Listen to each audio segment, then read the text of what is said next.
Então a tão sonhada nomeação acabou de chegar, bateu lá na sua caixa de entrada aquele e-mail com a sua nomeação e aí você se vê em pânico, sem saber exatamente o que é que você vai fazer. Fica com a gente nesse vídeo aqui que eu vou te ensinar exatamente o que é que você tem que olhar quando você recebe o e-mail de nomeação, as principais peças e o que você tem que tirar de cada um desses documentos. Espera rodar a vinheta que a gente se vê lá.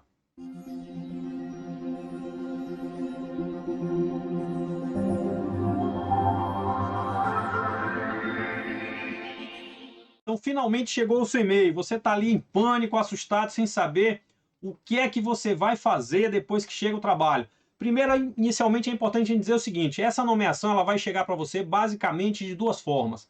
Via e-mail, que é o mais comum, tendo em vista que você deixa seu endereço de e-mail cadastrado lá no tribunal. Né? Lembre-se, quando você faz o cadastro, o endereço eletrônico é fundamental. E também essa intimação ela pode chegar via oficial de justiça ou pelos correios. Né? Mas a gente sabe que normalmente agora, principalmente com os processos eletrônicos, essas nomeações estão sendo encaminhadas para o e-mail que você tem cadastrado lá no tribunal. Tá?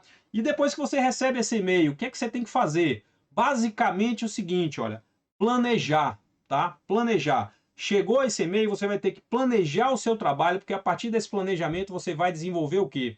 A sua proposta de honorários, os próximos passos, incluindo a execução do trabalho e a entrega do laudo pericial e dos esclarecimentos.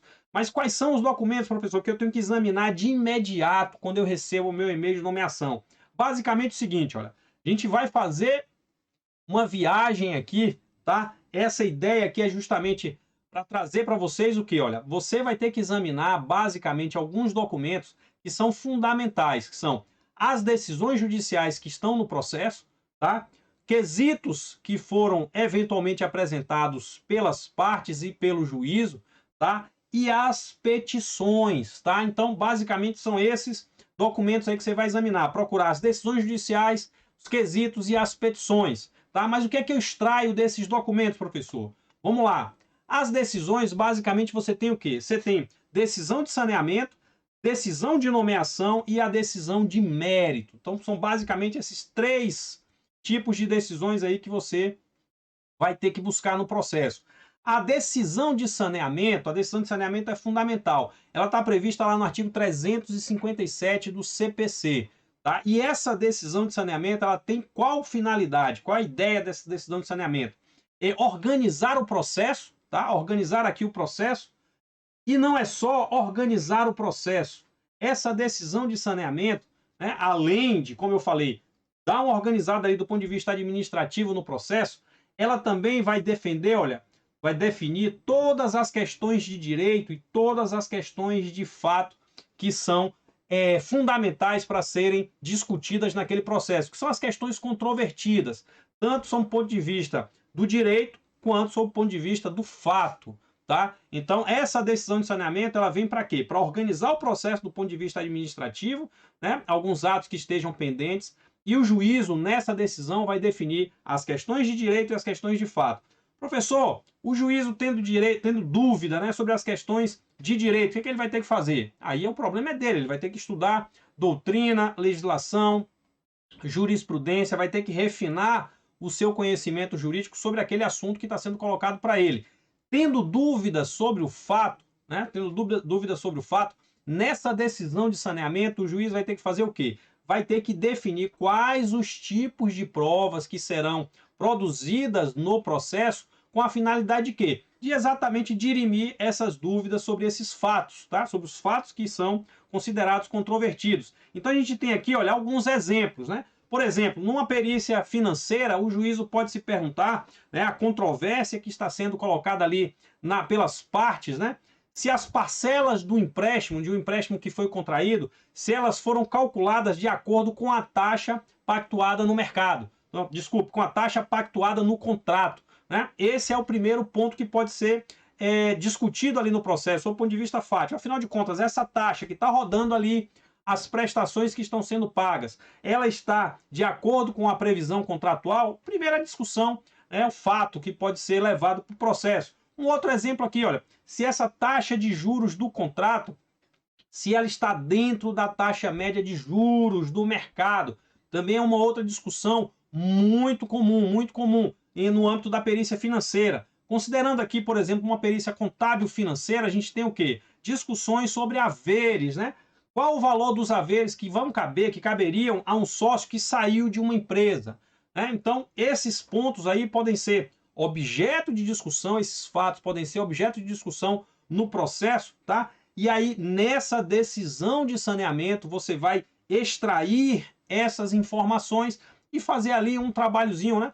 Organizar aquilo ali num papel de trabalho. No final desse vídeo aqui, ó, você vai ver um link, né, com uma surpresinha para você, tá?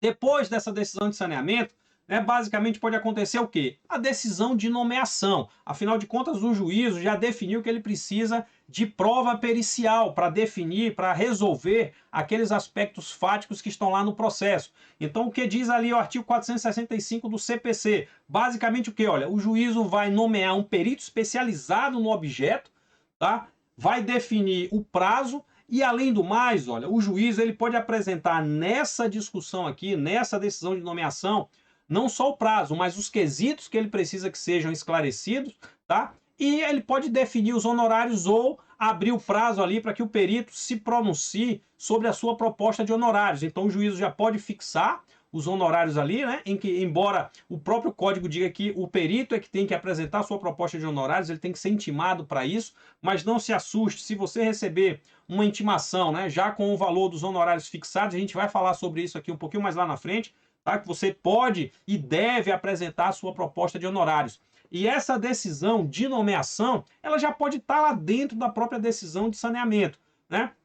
Não precisam ser decisões diferentes, podem ser, esses atos podem constar lá dentro da própria decisão de saneamento. O juízo define os aspectos fáticos que ele precisa que sejam esclarecidos, já determina a produção de prova pericial e já de plano já define quem vai ser o perito ou perita que vai atender. O perito especializado no objeto da perícia, definindo ali o prazo, eventualmente os quesitos e já pedindo para que ele se manifeste sobre os honorários ou já fixando ali os honorários, né, eventualmente provisórios, né? Embora a legislação seja muito clara, o CPC é muito claro, abre-se o prazo de 5 dias para o perito apresentar a sua proposta de honorários. Então, se o juízo já colocou isso lá no despacho, na decisão dele, ainda assim a gente orienta que você apresente a sua proposta de honorários. Então, seria que a gente vai falar sobre isso um pouquinho mais lá na frente nos próximos vídeos, tá? Outro ponto que você não pode esquecer no tocante às decisões judiciais são as decisões de mérito, né? O que são decisões de mérito, professor? Decisões de mérito são aquelas que definem ali aquilo que está sendo discutido no processo. Essa decisão de mérito, ela põe fim ao processo, é a sentença. E normalmente, olha, elas ganham um relevo muito grande, né, quando a perícia vai ser instada a trabalhar em processos de liquidação de sentença ou a realização de cálculo. E aí nós temos as sentenças, né, os acórdãos, né, os votos, e isso aí leva à necessidade de que o perito ou perita busque dentro do processo todas as decisões judiciais que foram proferidas, né? E aí é um processo de busca mesmo.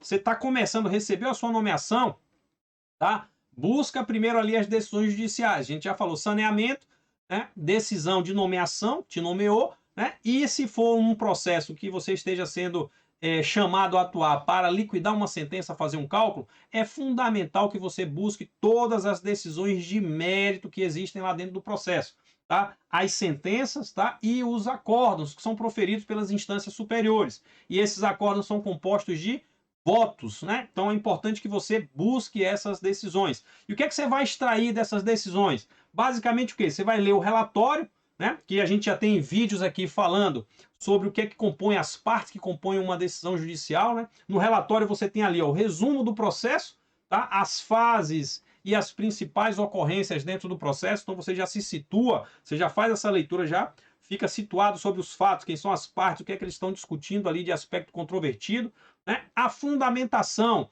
onde o juízo faz análise dos fatos e do direito aplicável, né? Ele vai chegar lá, pegar todos os pontos que ele considera relevantes e vai atacar, vai apresentar o ponto de vista dele sobre o aspecto jurídico e sobre o aspecto fático, para no final o quê?